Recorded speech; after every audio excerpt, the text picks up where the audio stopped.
Good evening. You've reached the dark side of the mountain. Welcome to South Side Paranormal with your host, DJ Nemo, bringing you top tier investigations. We look at things through history, through time. We look at mysterious hauntings, mysterious creatures, and things that go bump in the night. So strap yourselves in, open up your minds, and question everything.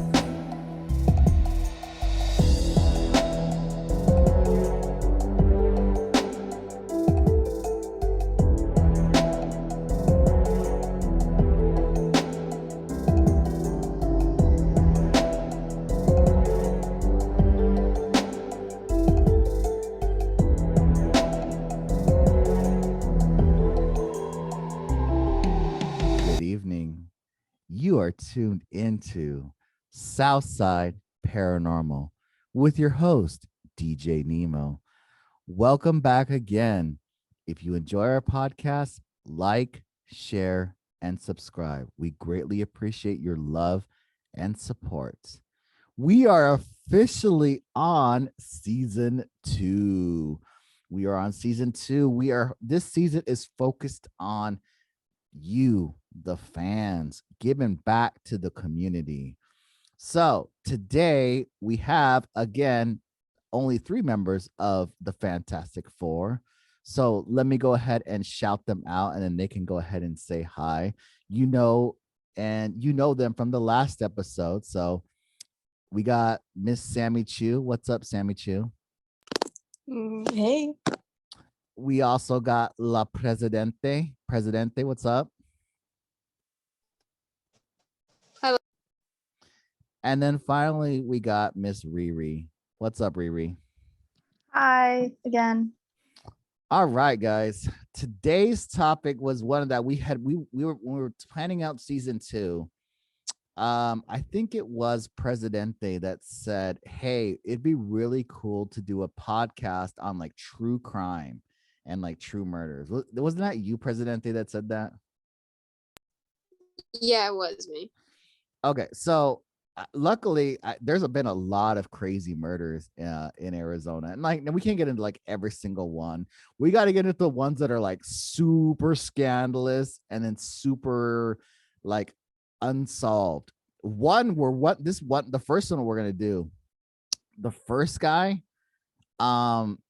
he's still missing. Like he's wanted by the FBI. Like he's on the top 10 list. I think it's right now he's like $1 million or $10 million.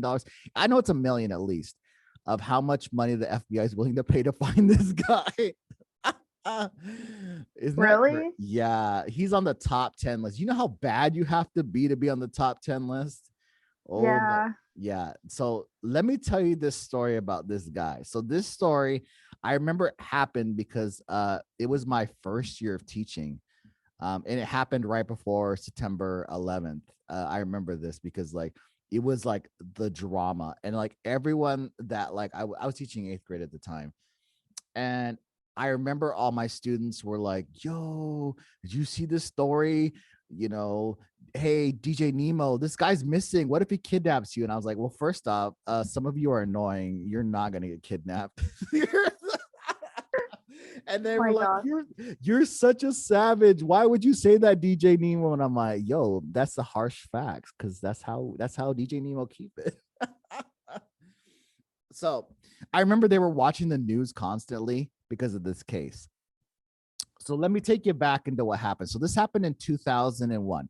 So let me give you the background first of what happened, and then I'll have you guys react to it. So this case takes place on April 10th, 2001, and this is the case of Robert Fisher.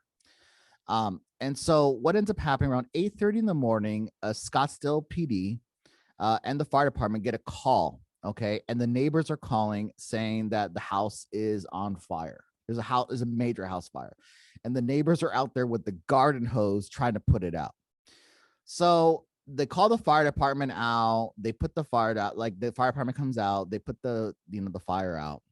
And after the fire gets out, then like the fire department goes in and they notice there's dead bodies in there.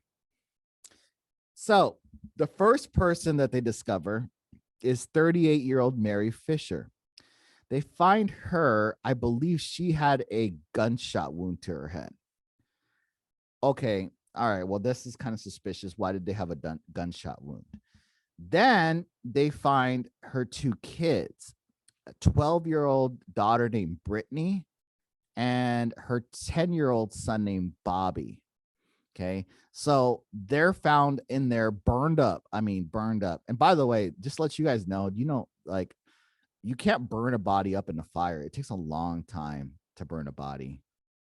I mean, it takes like hours and hours and hours at like thousands and thousands of degrees to burn a body all the way to ashes.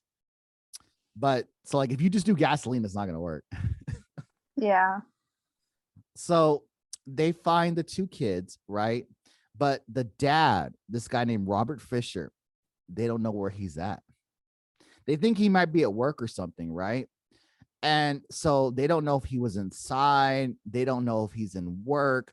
They don't even know like what he does. Maybe he doesn't even know that his family was killed. And because it's clearly they're killed. And not only are they killed, they're all burned up really bad. Okay. And they were killed before the fire, because like you could die by the fire, right? But do you know how the FBI can tell if you've been killed by like before a fire or after a fire? Do you guys know how? No, I don't. No. So if you get killed by the fire, you would die by smoke inhalation. So you're breathing in that black toxic smoke when a house goes up. And so like you'll see the lungs will be scarred from the black smoke. But if you die first, you're not breathing. So when the medical examiners autopsy your body and they look at your lungs look perfectly clean. There would be no black smoke in it because you're not breathing it. So that's how they can know right away, like that you were killed before the fire or after the fire, or the fire killed you. You know what I'm saying? So here's the crazy part about this. So after the autopsy, right, they're trying to find this guy, the dad, right, Robert Fisher, and no one can get a hold of him. Like the work said, like, oh, he called out sick today. So obviously, like he's like the main suspect because he doesn't show up for work like that day, and then the rest of the week he doesn't show up at all. And so it goes out all points bulletin. Hey, where is this guy, Robert Fisher? Okay. And it goes on the news, like it goes on the freeways, the silver alert, like, have you seen this license plate? Yada, yada, yada. And everyone's like, if you see tips, call the Phoenix Police Department, all the sort of things, try to find this guy, right? Because maybe he's like a business thing, or maybe he went camping, right? Maybe he did something like that. But they start asking people at work, like, hey, did he say he was going anywhere? Was he going out of town? Was he involved in stuff? Was he doing bad things? They're like, well, there was some things going on, but like, yeah, it's not, we haven't seen him going to work. He just called in sick and he hasn't showed back up. Like he didn't call like additional days. Like when you're sick at work, you have to call every day and be like, hey, I'm still sick. I'm not coming in today. Like you have to call every day. Right. And this guy never shows up. And also too, like you think with your family being dead, like and especially because it's all over the news, because I remember this when this happened, all my students were, because they used to watch local news all the time. And they were always like, oh my gosh, bro, like this guy doesn't even know. He doesn't even know that his family's gone and missing. So then the autopsy report comes on the news and it basically says that the mom was shot in the back of the head, execution style. So like she put the gun to the back of the head, shot the mom, but even worse is he cut the throats of the kids with a knife. And I don't know if getting your throat cut, people think like you die real quick. That's a horrible way to go because you die very slowly.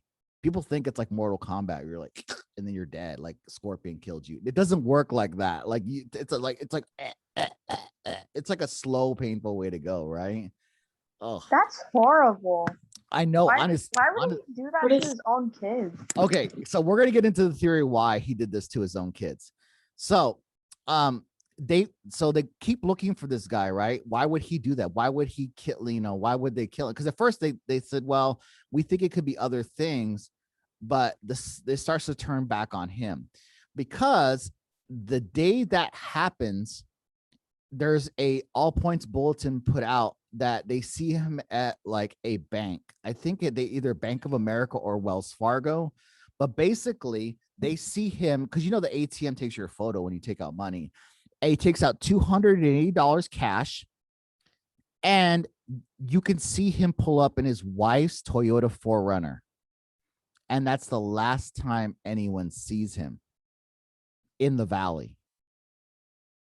That's the only thing. That's the only thing they have of him. Okay, for at least a couple days. So they're like, obviously, this is very sus, right? Because like, okay, the day you were clearly in Scottsdale. Because when a fire goes up in house, right, it's a major thing. It's on the news, right? They have the little helicopter out there, like a whole house goes up like that, and then they find out that there was 3 murders in this thing. The fact that like it's on the news, and then they said literally 20 or 30 minutes after the fire started, he's at the ATM taking out money. That is not sus. That's super shady. What do you guys think? Yeah. Yeah, for real it is. I know, it's like if that was your family, Yeah. you'd want to know, right? Like if you know, if you were innocent, you'd be like, oh my gosh, I just lost like someone did it, right? You'd be like at the police, like, oh my gosh, I want to Yeah, help like find he him. would have gone right away. Right. The fact that he disappeared and no one could find him for a week. Yeah, it's just sad how he could have, you know. Okay, but see, this is where the story takes a turn now.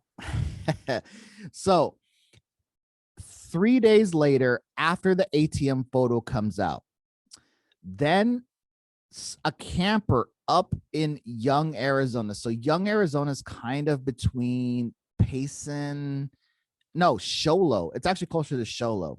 It's by Sholo, so eastern Arizona. It's in the deep pine forest. It's very cold up there. There were campers up there in that area, okay? And they see the 4Runner. They see it. They see they just ditched on the side of the road on some dirt road. Okay. So they immediately say, hey, isn't that 4Runner that's on the news? And so they call, you know, Scottsdale PD, Phoenix Police Department, Sholo Police Department, and they go all out there, right? And here's the crazy thing is when they get up there, not only is that the car, that's the car that he was in, the wife's 4Runner. The 4Runner is wiped completely clean. It's like immaculate clean. Like someone took a bunch of Clorox wipes and wiped this whole car down. There's no fingerprints at all. They vacuumed it. There's no hair. There's nothing in this car. It looks like showroom clean. So he was like prepared, huh? Yeah, this dude took out money and then like he wiped it all down. Like he disappeared and then they find he must have stopped somewhere to clean it because he said that it was like professionally level clean. There was no fingerprints, no nothing on it. But here's the thing, what's crazy about it. So when the cops show up, the dog is waiting outside. Well, and I felt bad. Like he just left his dog like chained up to the car. Oh. I know, right? So the cops get there and there's this dog just chained up to the car, like just like smiling. No food, no water, no nothing. The dog's okay, by the way. The dog gets adopted. It's actually a happy story that they do adopt the dog. But here's the thing. So they think that he obviously, you know, he clearly knew what he was doing. Because how can you go from the same day the house catches on fire, they catch you on the ATM, and then you go, then 3 days later, they find your SUV in the woods, and then it's wiped down, no fingerprints, no hair, no nothing. There's nothing in it. And the dog's there, like just left there to die. Yeah, so he knew exactly what he was doing. Totally. Now, here's where the story gets twisted because like, why would he do, okay. Let me before I get into like what happens after the cops get there. So the cops start doing theories. Why did this guy do this? Why would you kill your family, right? Maybe if you were mad at the wife, I guess I could see you killing the wife, but your kids though, I mean, that's like pretty harsh. You got to be a pretty bad person to do that. Yeah, especially the way how he did it. I know, because they suffer too. When you get your throat cut like that, you suffer. There's no easy way. Getting stabbed is the worst way to go. I'd rather get shot, because at least get shot, it'll be quick. But like getting stabbed or your throat cut, it takes a lot. It takes like 10-15 minutes to die. That sucks. That sucks hard. Oh my gosh, Those right? poor kids. I know, right? And they're so young too, 10 and 12. Oh my God, are you serious? Yeah, they were 10 and 12. That Yeah. young, pobrecitos. I know. And then he should have just shot them. It would have been less painful. I Yeah. mean, don't get me wrong. You should never kill your kids, but like that's like Yeah, super either messed way. up. Yeah. Yeah. Yeah. But at least that one's less painful.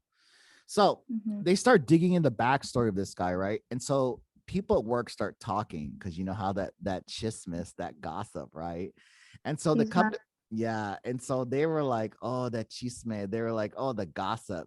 So they say that like he was an alcoholic, okay, and then but he was getting help because I guess he went to church and he was getting help for his alcoholism. Like he was drinking, like, and then the wife and him were fighting all the time. And then I guess he had a girlfriend too, like but he was like trying to break it off with her. So like they looked into, was it maybe him and the girlfriend ran away?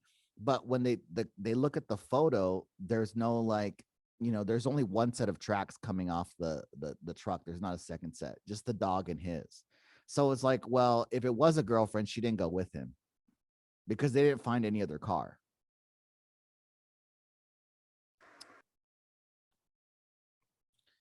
Now, here's the thing. He goes into the woods and they start looking for him. They go through and that woods up there is thick. It's thick, really thick woods. And then there's snow. So then it starts snowing and then they called it off. They try looking for him. They go looking in caves. They go looking all this different things. They don't find him at all. And he's missing. So he basically went ghost mode. He went ghost mode. Ooh. Now, here's the two theories of what happened. People think now by the way, he's on the FBI 10 most wanted list because it's like that's like a triple murder plus you set them on fire and then no one knows where you're at. So he's on the FBI 10 most wanted list. And like think about that, like that they haven't caught this guy yet. So they went looking for him. So one theory is that he hiked out of the forest and made it to Mexico. To Mexico. That's a long hike too. Think about that, right? If you've ever been to Flagstaff, that's like 3 hours away in a car, let alone but on the other direction going towards Sholo, that's 3 hours to Sholo in a car. And to walk from Sholo to Mexico, I think if you drove from Sholo to Mexico, if you went through Tucson, okay, so from Sholo to Tucson's like 3 hours. Tucson to Mexico is probably another hour. So you're talking 4 or 5 hours in a car, let alone walking. But that's what some people think. He must have been really dedicated to do that if he went walking. Yeah. Not get caught. Yeah, because the minute it happens, there's like I remember that because like I was really going a lot of camping and hiking, and like my parents were like, DJ Nemo, be careful, there's that killer guy. And like they went looking for him and no one found him. They're like, you're gonna get murdered out there. And I'm like, nah, it's fine, I'm not even by that area, I'm not worried. But like a lot of people were really worried because it's like there was like all these signs like don't pick up hitchhikers, we're looking for Robert Fisher, if you see him he looks like this, he's 6 foot tall and 215 pounds. Like it was everywhere up there because people were literally trying to look for him. So the reason I say it's possibly Mexico because people have said that they've saw him in like Colombia, in Guatemala, and he's just like living down there. That far? Mm-hmm. That's a long way to go to. Like he got to Mexico, and then once he got to Mexico, like I'm sure he got a ride somewhere and then found his way down there. Wait, but if that were the case and he was in Mexico, wouldn't the FBI know and like try to find him there? I know. That's what I'm saying. Well, that's what I'm saying is in Mexico, because Mexico and the United States are friends. And I think that they would have been able to get him from Mexico. If he was in like Colombia or like Guatemala, United States and Guatemala and Colombia are not friends. And so like, I think they would have a harder time getting him out of those countries. So he knew what he was doing then. If you Yeah, for real. Okay, so do you want to hear the crazy part on this? Is like, so this story like takes a turn for me personally because I went hunting in that area one year when he went missing.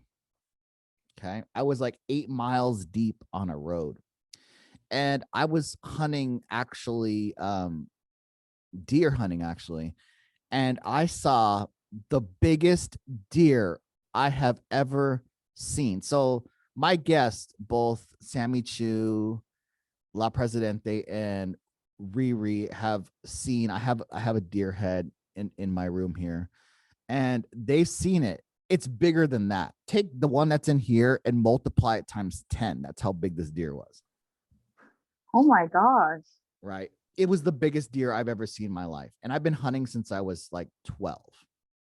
And I'm super old now. So you can figure it out. It's the biggest deer I've ever seen.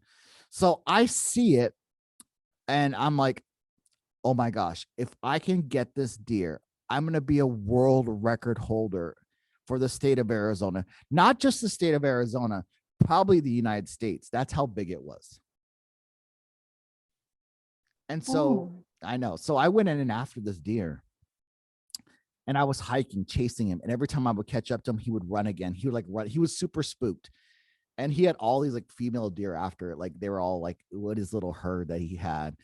And he had all these girlfriends. And I'm like, dang, this deer is living his best life. And then I was trying to track him. And every time I got close, he would just run further and further away from me. But what's crazy is I got so deep in there, I got lost. And I looked at my GPS, and it was like I was 8 miles from the road. I was another 4 miles from my truck. That's 12 miles. That's far. On foot, that's far. Carrying a pack, that's far. Oh my gosh. Okay. Now, why is this story connected to this guy? While I was out there, I saw a house, like a trailer, buried into the side of the mountain, and it was completely off grid. It had chimney on it, and there was smoke coming out of it. And I saw the deer run through that and it's like there was a guy living in the middle of the woods, and there's no way you'd be able to know that he was there. What if it was him though? That's the theory I'm thinking it possibly could be, because one, it was the same exact area. Two, it had been a couple years after they had stopped looking for him that I was up there. But what's crazy is that there's no way you would even know. Like the only reason I at first I was like, is that a trailer in the side of the mountain? How did that guy even get a trailer into the side of the mountain? That's what's crazy to me. Like, how'd you get that in there? There's no roads in there. You had to carry it piece by piece. Oh. Now, what's crazy about this is at that point, I was like, uh-oh, if I can see this guy's house and he can see me, what's stopping him from taking a shot at me and killing me, and then no one would ever find my body? How would anyone know? How would anyone know 12 miles away from a road? How would anyone know that they killed somebody? No one knows where I'm at. My wife doesn't know where I'm at. My family don't know where I'm at. What's going to happen to me? That could have ended badly. It could have been very badly. For real. I know. Then you wouldn't have a South Side Paranormal podcast. You'd be probably not. You'd have a whole different system than you would have. You wouldn't be here to be telling this story. So at that point, I gave up that hunt on the world champion deer, and I turned around and went home. And it scared me enough. It really scared me enough that, like, who was that person that was all the way out there in the middle of nowhere? And there's no way you could have found it too. It wasn't on the map. There was no path to it. There wasn't like a secret trail or a marker. There was nothing. It was literally a trailer buried under a bunch of trees on the side of the mountain. So it was like hidden. Uh-huh. That probably it was probably best that you left that area. Probably. And honestly, I think about it now, I probably should have went and told the FBI, but it wasn't until I was much older that I really started getting into like true crime. And I was like, oh my gosh, what if it was that guy and he was still living out there, just living off the grid like that, and no one knew? That's a scary thought. It's a very scary thought. The fact that this guy's like, and I'm like, my friends all tell me like, DJ Nemo, go back and like stitch on it. I'm like, what if it's the wrong guy? What if it's a different guy? And then like he gets super bad and tracks me down and kills me? Because clearly this person does not want to be found. Like if they're 12 miles deep in the backwoods where you have to hike in there to get to it, like this dude's not going to the supermarket. He's definitely not, he definitely doesn't have Wi-Fi. There's no cell service there. You know, he's living completely up. I mean, he's living off the land. Illegally, by the way. You can't just have a house in the middle of the national forest, by the way. Well, I don't think this guy cares personally, whoever it was. probably didn't. So what do you guys think of that story? The fact that he's still missing to this day. It's pretty intense and scary, honestly. It's very I scary. like- Yeah. Yeah, it's crazy.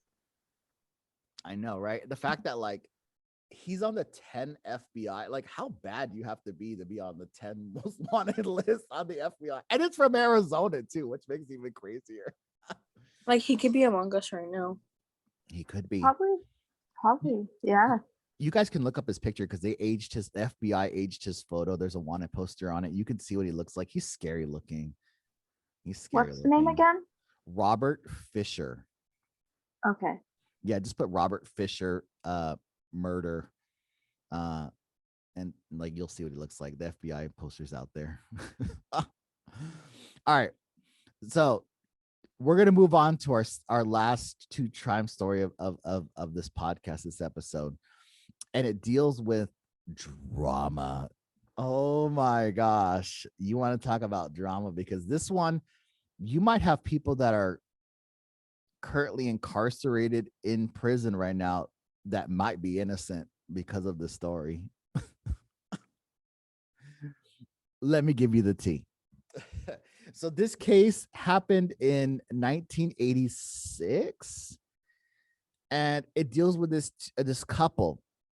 And the woman's name is Pam Phillips, and the husband's name was Gary Triano.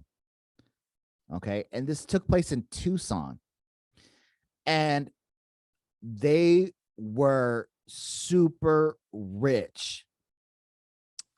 They might have been the richest people in Tucson in 1986. Do you want to know why that I'm suggesting that they might have been the richest people in Tucson in 1986? Why? Because you know who they used to hang out with? They used to hang out with Donald Trump and like all these other billionaire people. Wait, Yeah. really? And there's tons of photos with Donald Trump and these two people back in the 80s, because like Trump would come out here and play golf because he was a golfer. And you know, I'm not gonna get into like all the politics on that, but he was, because you know Trump's a billionaire, so like he has billionaire friends. And the fact that he's out there hanging out with these two people, the Pam and Gary, out here in Tucson playing golf. But like you got to have a lot of money to be hanging out with someone like that, which is crazy to me.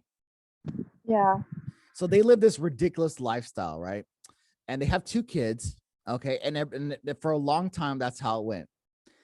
And this is where it gets crazy, because in 1993, they're starting to see problems in the marriage.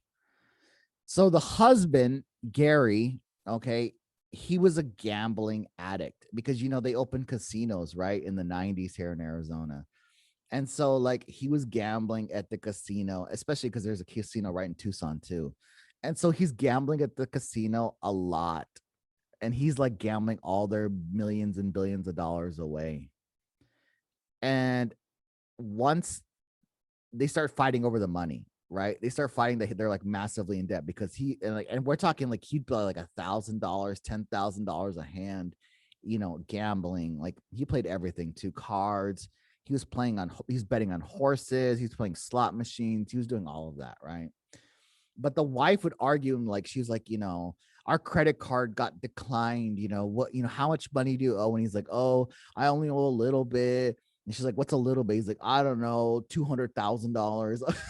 Like, that's a lot of money. A little right? bit. Yeah. Well, to them, if they're a millionaire, I mean, or a billionaire, $200,000, it's still a lot of money. That's like $2,000 to us normal people. But like to them, that's probably what it was. But that's still a lot of money, though, right?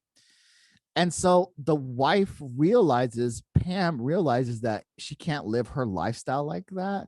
And so she's like, I can't live with you if you're just going to keep gambling all our money away. And so she divorces him. And then she moves to Colorado. And this is 1993. Okay. And then after that, it gets super toxic, right? It gets super toxic with her and him, and they're fighting over the kids. And anytime there's a divorce, it's going to get ugly, especially with both of them that have money and they can hire the best lawyers that's out there. And so they start fighting over the kids.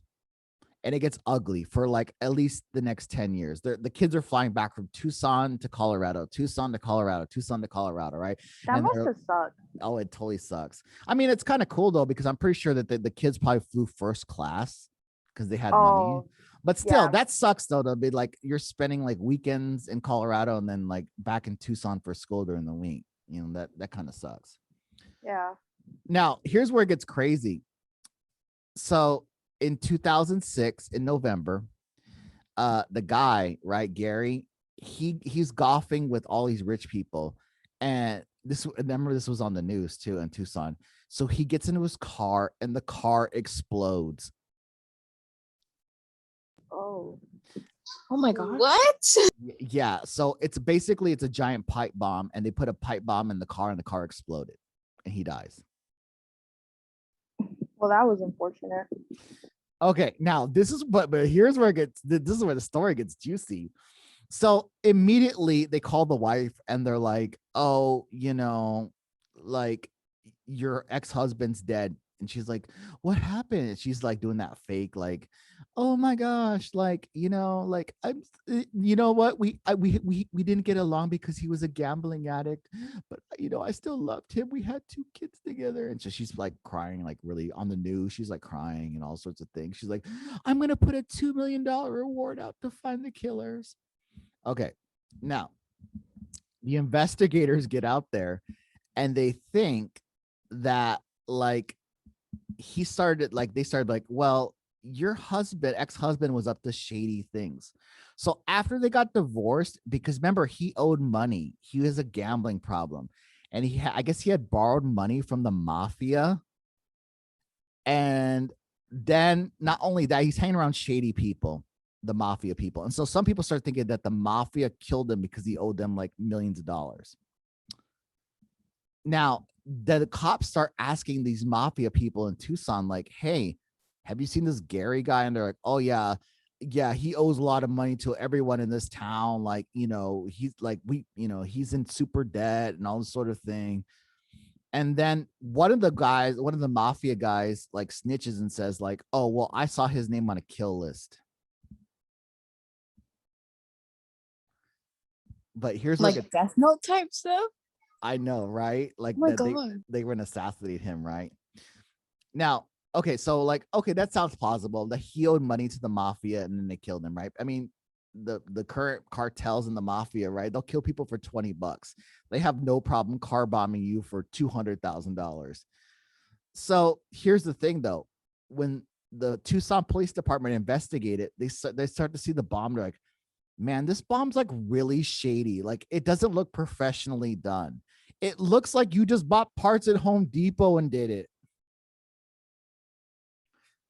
Like, if it was the mafia, like the real mafia in Tucson, they would have hired like a private assassin to like just shoot him, right? Or like a professional bomb, like a military grade weapon, right? Yeah. Why would you be going to Home Depot to buy explosive stuff like dynamite from Home Depot? That's essentially what they did. They made it out of stuff from Home Depot. Home Depot. Okay, so here's where this story gets crazy, because you would think it was the guy that was shady, right? It's not. Because literally after remember, because she was fake crying, the ex-wife, she was fake crying on the news, right? She goes in there and files a claim. She had a $2 million life insurance policy on the husband. And so with him dead, she stood to inherit all that $2 million.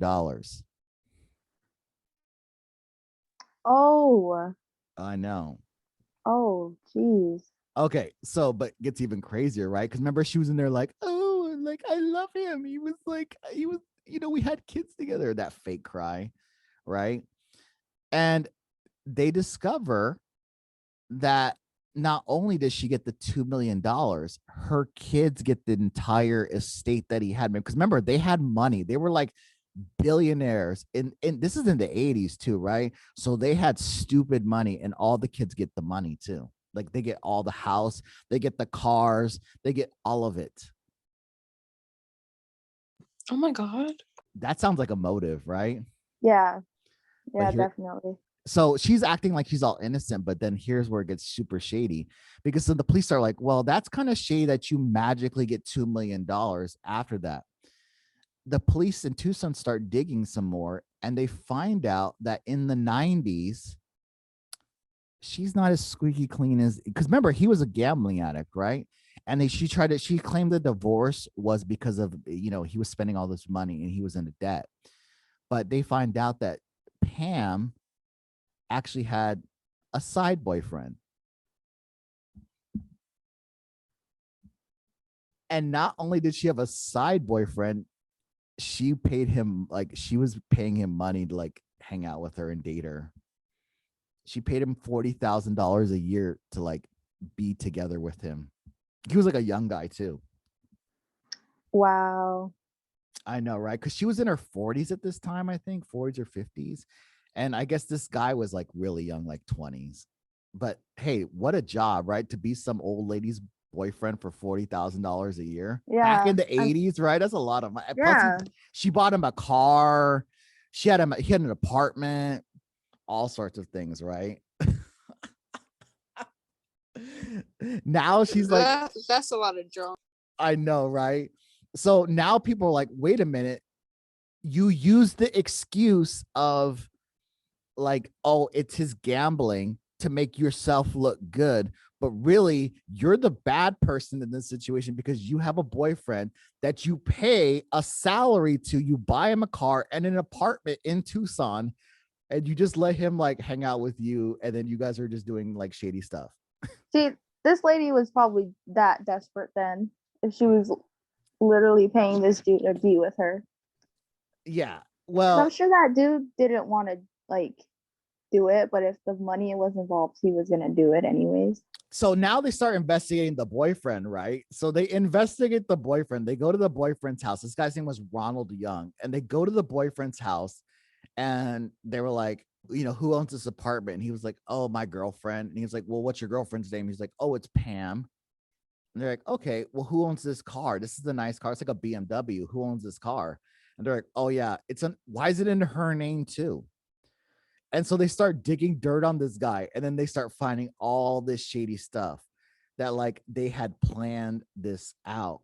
They had planned like they were going to run away. They were going to like divorce. They were going to blame it on the gambling so she could get the full settlement, all sorts of things. So they were planning to run away and like live together happily in Colorado. What's crazy on this, guys, is that, okay, so you could run away with your boyfriend that you're paying $40,000 a year to be with you. Okay. But she would lose all the money. And so that's why she tried to like rig it. Now, here's the thing is like, okay, the pipe thing. They said that this young guy was stupid. There's no way that this guy would have known how to build a bomb. Like he was dumb.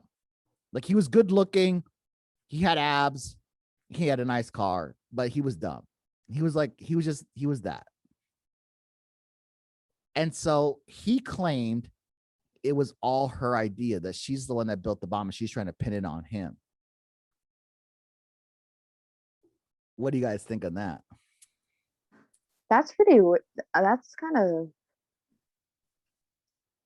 like, That's pretty I scary. don't even know. Yeah, I don't even know how to explain that. So like she claims it's the boyfriend, like he did it to be with her, that he built the bomb. The cops are saying he's too dumb to build a bomb. Like he's just good looking. That's all he has his asset. Like he's just good looking. He's dumb. And he's saying, no, she's the mastermind behind it all. She's the one that built the bomb. She's blaming it on me because we got caught. The dude doesn't want anything to I do with think it now. was definitely. You think it was the guy or do you think it was the girl? I think I think it was it's a girl. Yeah. The girl. Definitely the girl. Okay, so guess what happens to both of them, right? So they both go to jail. The court finds them both guilty. They charge the guy with first-degree murder, and they charge Pam, the wife, with conspiracy to commit first-degree murder. So they both get life in prison, essentially. I mean, they kind of deserved it anyway, so. True. But here's the thing, though. Here's the thing. People are saying that, like, now that, okay, yeah, all that was happening and they were all blaming each other because they both said they were innocent. Okay. But as time goes on and this people look into this case, they never said who did it. They never had proof really that either one of them built the bomb. He was too dumb to build the bomb. That's gutsy on her to build the bomb because even then she was in Colorado. She would have to, like, how would she get to Colorado? You would see a plane ticket, right? You would see receipts that she bought a plane ticket. You know, even if she paid in cash, the plane has a log of who was on the plane and who wasn't on the plane. They would show her fly to Tucson, put the bomb there. And how would she know that he was playing golf on that day anyway? You're telling me that she flew from Colorado, monitored him, put the bomb there, and then flew back? It would be on the record, right? Yeah. Oh my God. Yeah. So that's weird. So that's what people are thinking now, that maybe it really was that some people, they think it was the mafia thing, that maybe it was the mafia and they teamed up with, like, the mafia teamed up with the wife or the mafia teamed up with the boyfriend and they got to him somehow.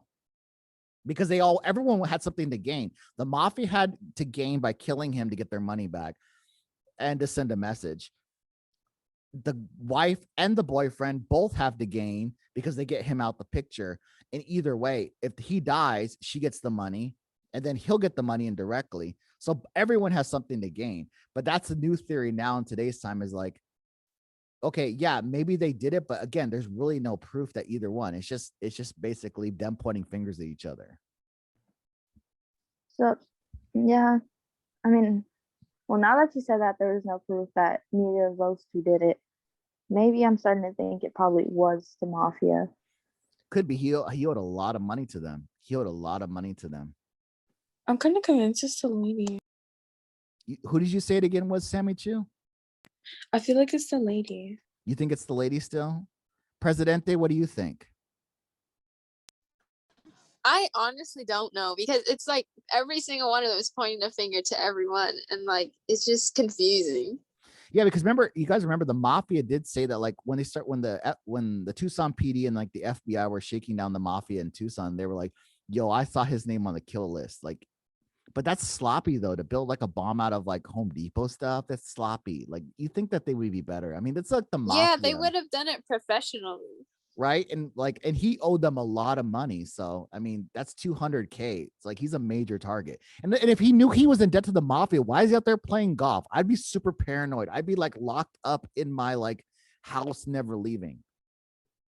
And not only that, we're in Arizona. He should have been packing a gun everywhere he went if he had money debt to the mafia. Like, for reals, like, you can literally carry a gun on you. And if you're on the golf course, you can keep the gun on you, on your hip, out in public.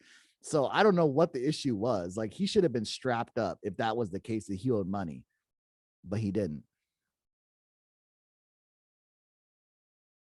That's a horrible way to go to, but a car bomb. Oof. Yeah. That's a horrible way to go to. You start the car, kaboom. Yeah. I bet he probably didn't even feel anything. Depends, because if it happened all so fast. I know, and everyone in the golf course saw it too. That's the crazy Oh, story too. Yeah, because remember, his friends were like, "Hey, bye," and then also he starts the car, boom. I just think this is the crazy story because of the fact that, like, there really is no hard DNA evidence that either the boyfriend or the ex-wife did it. There's really no DNA evidence.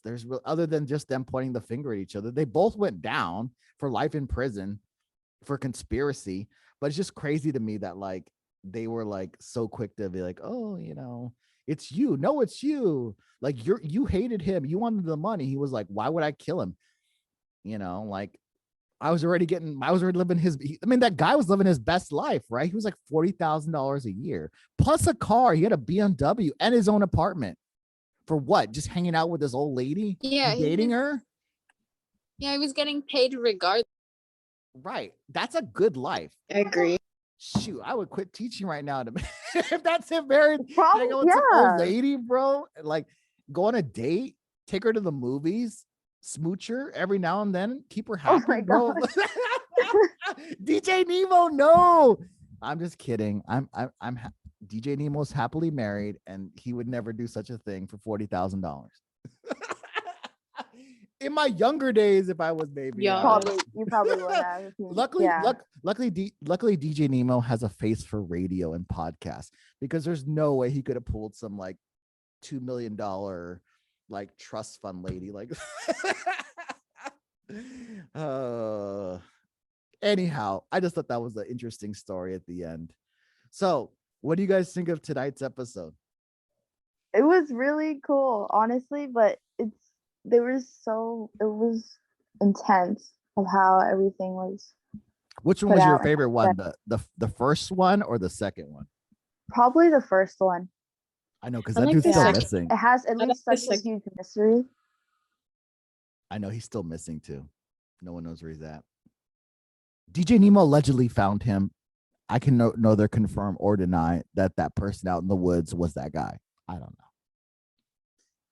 SammyChu, you were saying, which one did you like, first or second one? I like the second one because it has a lot of tea. Had all that. You were like that drama, SammyChu. You were like, then the boyfriend, and then it was like she was like sus, then the boyfriend sus, and he's like, nah, she did it, then he did it. And then Presidente, since this was your episode that you wanted, what did you think? Which episode do you like? Do you like the first part or the second part of the story? I liked the second part because it was full of drama, and like at the end, we never know who did it. It's true. We don't know to this day. They're like major unsolved, by the way. If you study criminal cold case files and you study anything in Arizona, you definitely will talk about these two cases because, again, they're both unsolved. I mean, officially, the last one's solved, but really it's unsolved because no one really knows who did it.